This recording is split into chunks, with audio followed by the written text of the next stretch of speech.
दर्शकों, आपको सीधे लेकर चल रहे हैं कृषि उद्योग समागम में, जहां पर सभा को संबोधित यहां पर किया जा रहा है। आप सुनिए क्या कुछ इस कार्यक्रम में हो रहा है।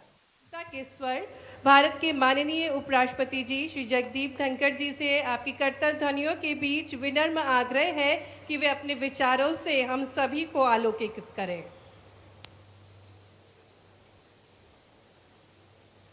भारत माता की, भारत माता की, भारत माता की जय नरसिंह जी महाराज।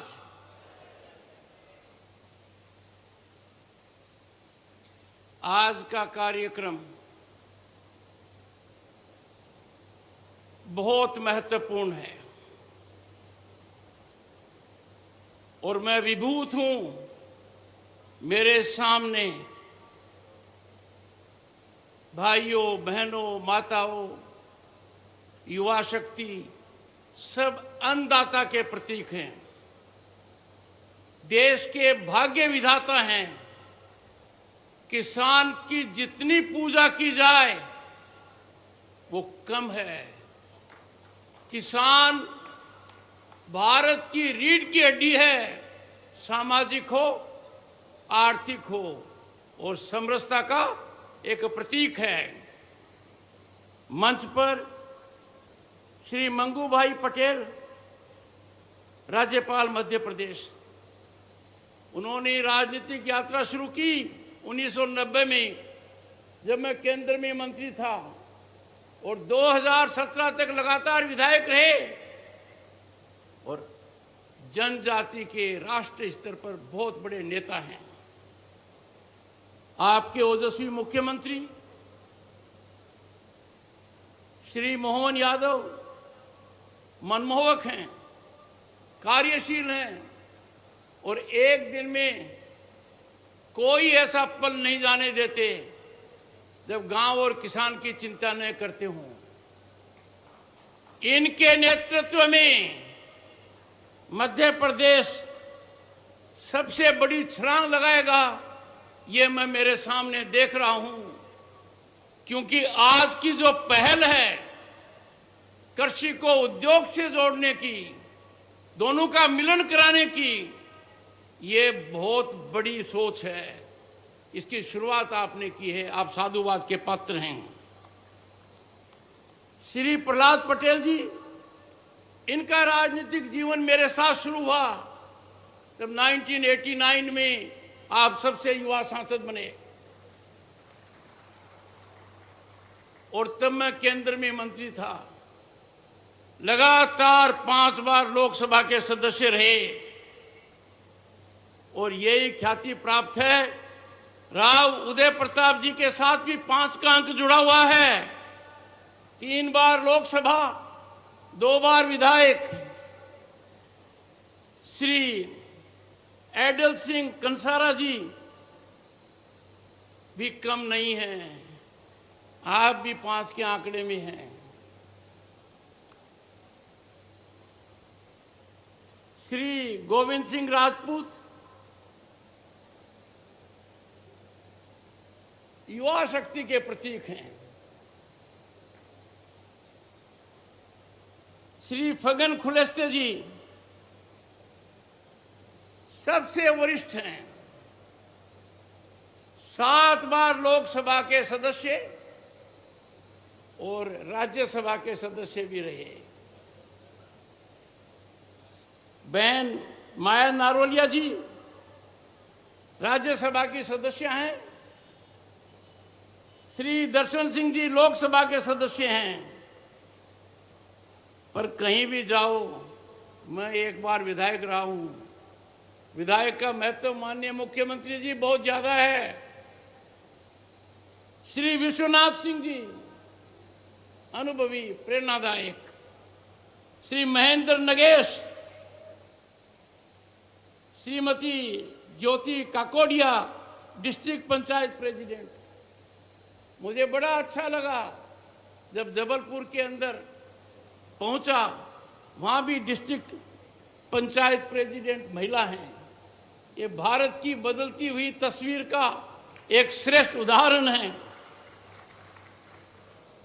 श्री राम स्नेही पाठक, नाम ही कितना बढ़िया है, राम का नाम, फिर राम स्नेही। उपस्थित महानुभाव, एक बार फिर से मैं मेरे किसान भाइयों को, माताओं को, बहनों को, युवा शक्ति को प्रणाम करता हूं, नमन करता हूं। मेरा इस क्षेत्र से लगाव माननीय मुख्यमंत्री जी उदय प्रताप जी की वजह से बहुत पुराना है। इसकी शुरुआत 2004 के आसपास हुई। मेरे मामा की पोती, जिसका नाम सोनाली है, और जब ससुराल देखते हैं लड़की के लिए तो आदमी ठोक बजाकर देखता है। हमने ठोक बजाकर देखा और ये इलाका पसंद आ गया और उनकी शादी परसून डोरेलिया से कराई। उनके पिताजी स्वर्गीय के डोरेलिया जी से मुलाकात हुई। तो आदमी सबसे पहले ध्यान देता है कि बेटी कहाँ जा रही है। नरसिंहपुर को देखा। उसके बाद 2009 में उदय प्रताप जी सांसद बने और मुझे पृष्ठभूमि बताई। मैं विभूत हो गया कि इसका लगाव राजस्थान से भी है, हमारे दिल और दिमाग से भी है, और 3 दशक पहले का है। तब मन में एक लालसा हुई कि किसानों के साथ यहां साक्षात्कार किया जाए। मुख्यमंत्री मोहन यादव जी साधुवाद के पात्र हैं 2 वजह से, खासतौर आज के लिए। मेरे जीवन के ये पल मैंने देखने को मिले हैं आपके सौजन्य से, और वो भी कार्यक्रम कैसा, देश में पहला कार्यक्रम कृषि उद्योग समागम 2025। मैं मानकर चलता हूं देश का हर प्रांत इसका अनुकरण करेगा। किसान से कृषि का लगाव बहुत होना चाहिए, यह मैं बात कह चुका हूं। मुख्यमंत्री जी सांस्कृतिक रूप से भी कृषि से जुड़ाव रखते हैं। अब माखन चोर बनने की तो आवश्यकता नहीं है, क्योंकि आपने डेयरी उद्योग को बहुत बढ़ावा दे दिया है। 29 मई से 12 जून तक भारत सरकार का कृषि मंत्रालय भी एक आयोजन कर रहा है, कृषि वैज्ञानिक आपके गांव अभियान। क्योंकि किसान अन्नदाता है, हमारा भाग्य विधाता है। पर एक तरीके से मुख्यमंत्री जी आपने एक नई पहल की है। मैं मानकर चलता हूं राष्ट्रीय स्तर पर इसको माना जाएगा। आज पूरा देश राष्ट्र भावना से ओतप्रोत है, राष्ट्र को समर्पित है, आतंकवाद के खिलाफ एकजुट है, और प्रधानमंत्री के नेतृत्व में पहलगाम का जवाब ऑपरेशन सिंदूर के माध्यम से लिया, उसका लोहा दुनिया ने माना है। विश्व के इतिहास में ऐसा पहले कभी नहीं हुआ कि देश का प्रधानमंत्री बिहार से विश्व को एक संदेश देता है, जिन्होंने सिंदूर मिटाया है उनको धरती पर रहने का अधिकार नहीं है। अंतर्राष्ट्रीय सीमा के अंदर घुसकर भावलपुर, मुरीद के जैसे मोहम्मद और लश्कर तैयबा के ठिकानों पर क्या सटीक बमबारी हुई, नष्ट कर दिया। कोई प्रमाण नहीं मान रहा है, कोई नहीं मांग रहा है। कारण जब कॉफिन ले जाए जा रहे थे, उनकी फौज खड़ी थी, उनके नेता खड़े थे, आतंकवादी खड़े थे। भारत को प्रमाण की आवश्यकता नहीं, जिनको चोट लगी है उन्होंने ये प्रमाण विश्व के सामने दे दिया। भारत के प्रधानमंत्री का संकल्प एक लौह पुरुष की तरह है। अब हर व्यक्ति राष्ट्र भावना से, राष्ट्र हित से ओतप्रोत है। ये बहुत बड़ी उपलब्धि है, क्योंकि आज का भारत ये मानता है कि इस पराक्रम ने, हमारी सेनाओं के पराक्रम ने हर भारतीय का सर ऊंचा कर दिया है। हम शान से कहते हैं हम भारतीय हैं। भारत बदल चुका है। भारत अब आतंकवाद को बिल्कुल बर्दाश्त नहीं करेगा। जो 70 साल में नहीं हुआ, वो कठोर निर्णय भारत के प्रधानमंत्री ने लिया और पाकिस्तान का पानी बंद कर दिया और कहा खून और पानी एक साथ नहीं बहेगा। ये बहुत बड़ा संदेश दिया है। जिनका सिंदूर उजरा उनका लाज रखी है। आज का भारत साहसी है, आत्मविश्वासी है और दुनिया को समझ में आ गया है। आज हमें संकल्प लेना चाहिए कि जो प्रधानमंत्री का आह्वान है, हम भारतीय हैं, भारतीयता सर्वोपरि है, राष्ट्र हित से ऊपर कोई हित नहीं हो सकता और आज पूरा देश इससे ओतप्रोत है। पिछले दशक में भारत ने बड़ी आर्थिक उछाल लगाई, बड़ी जबरदस्त लगाई। हम बहुत कमजोर स्थिति में थे दुनिया में, पर एक बड़ी खुशखबरी है, आज भारत दुनिया की चौथी महाशक्ति अर्थव्यवस्था में बना है। हमने किन को पीछे छोड़ा?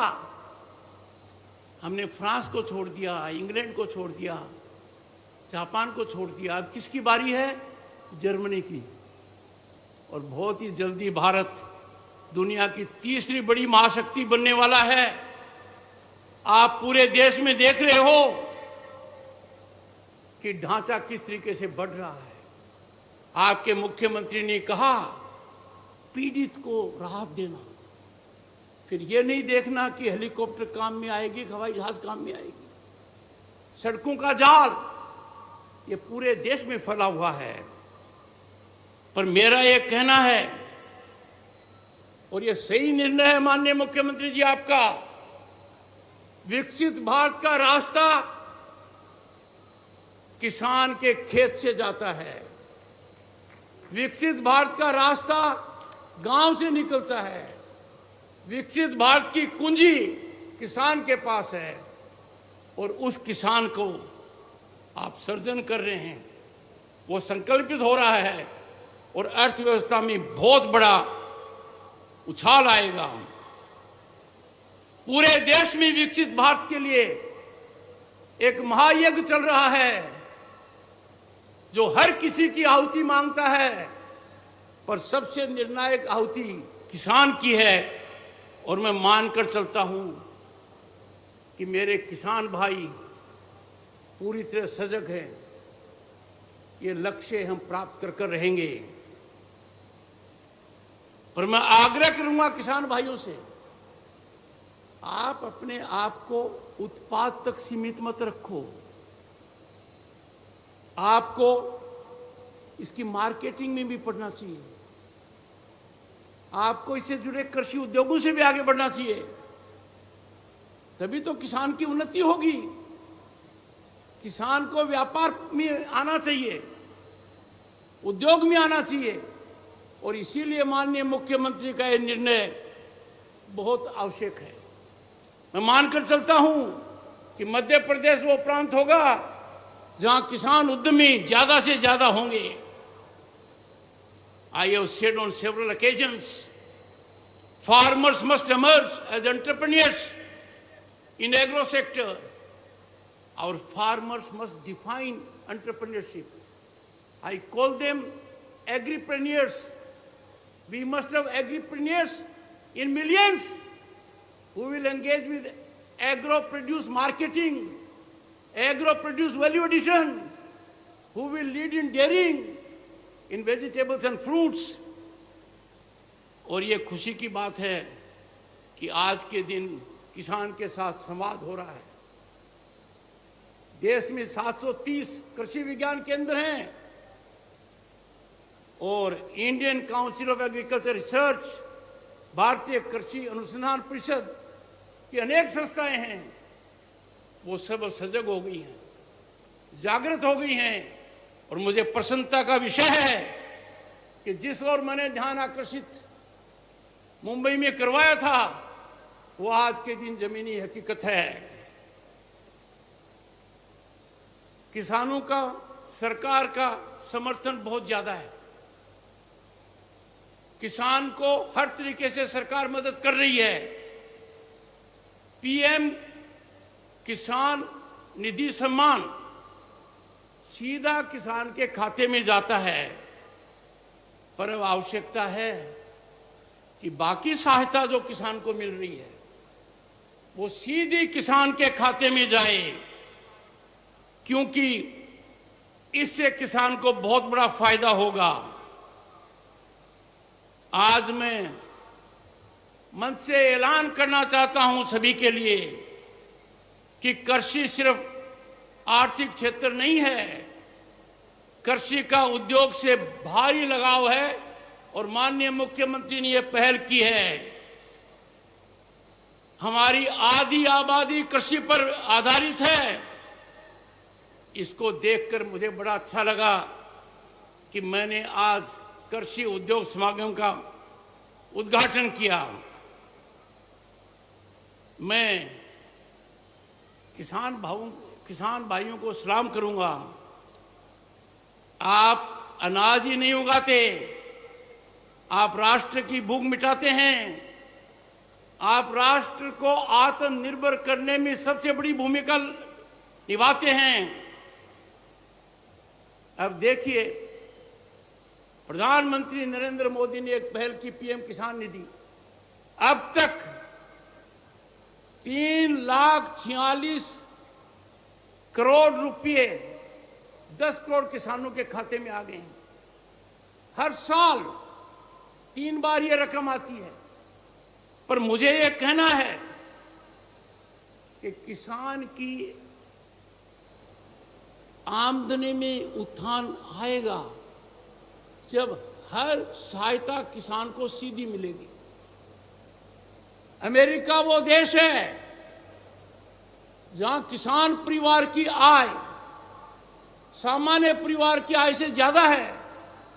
इसका एक आधार है कि किसान को सीधी सरकारी सहायता मिलती है।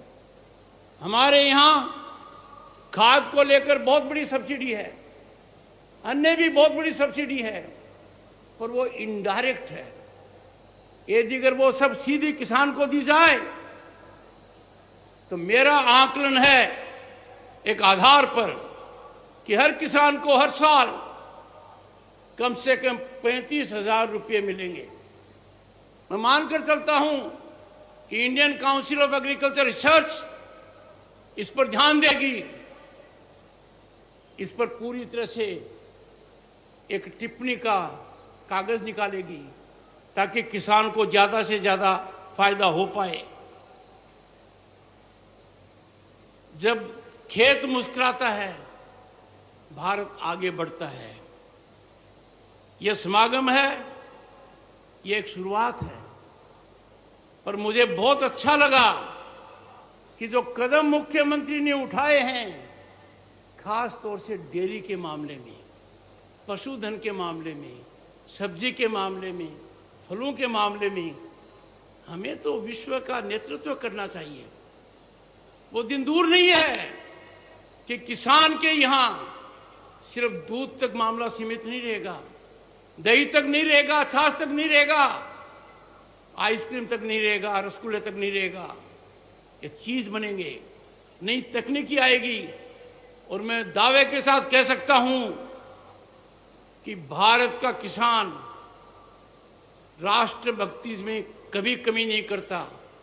भारत का किसान सब कष्ट सहन कर विपरीत परिस्थितियों में कई बार वो इंद्र देवता की देरी से भी हो जाती है, किसान हिम्मत नहीं हारता। किसान को यदि अगर प्रेरित किया जाएगा कि किसान उद्योग में पड़े, किसान व्यापार में आए, तो देश की अर्थव्यवस्था और विकसित भारत का जो लक्ष्य है वो 2047 से पहले हासिल हो पाएगा। अंत में भाइयों और बहनों, आप मेरे प्रेरणा के स्रोत हैं।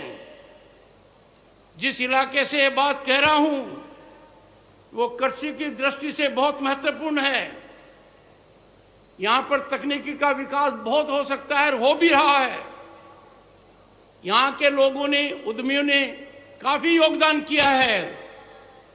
पर मैं ये कहूंगा कि कृषि और उद्योग का पूरा फायदा उठाइए। और ये तभी संभव है जब माननीय मुख्यमंत्री जी उद्योगों को भी कहिए वो कृषि उत्पाद से काम करते हैं, फैक्ट्रियां चलाते हैं। ये बहुत अच्छा रहेगा कि कृषि आधारित उद्योग, सांसद, विधायक और प्रमुख एनजीओ किसान गांव को गोद लें, उस गांव के काया पलट का संकल्प लें। उसमें एग्री एग्रीप्रेन्योर्स, किसान उद्यमी का बढ़ावा दें। ये उनके लिए भी ठीक रहेगा क्योंकि उनकी आर्थिक संपन्नता का आधार किसान है, तो किसान की उसमें भागीदारी स्वाभाविक है। अंत में मैं एक बार फिर कृषि उद्योग समागम 2025 के सभी आयोजकों को धन्यवाद देता हूं। उन्होंने ये विचार जमीनी हकीकत बनाया है। राष्ट्र की अर्थव्यवस्था में इसका बहुत असर होगा। चलिए सब मिलकर एक नया भारत बनाएं जहां खेती में तकनीक हो, गांव में समृद्धि हो और किसान के चेहरे पर मुस्कान हो, क्योंकि भारत का भविष्य खेतों में लिखा जाएगा और लिखा जा रहा है। जय किसान, जय किसान, जय किसान। बहुत बहुत धन्यवाद।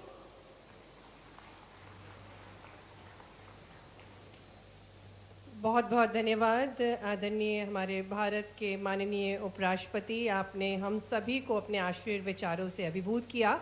और अब मैं आग्रह करती हूँ हमारे मध्य प्रदेश के परिवहन एवं स्कूल शिक्षा मंत्री श्री राव उदय प्रताप सिंह जी से कि वे आभार प्रस्तुतिकरण देने की कृपा करें।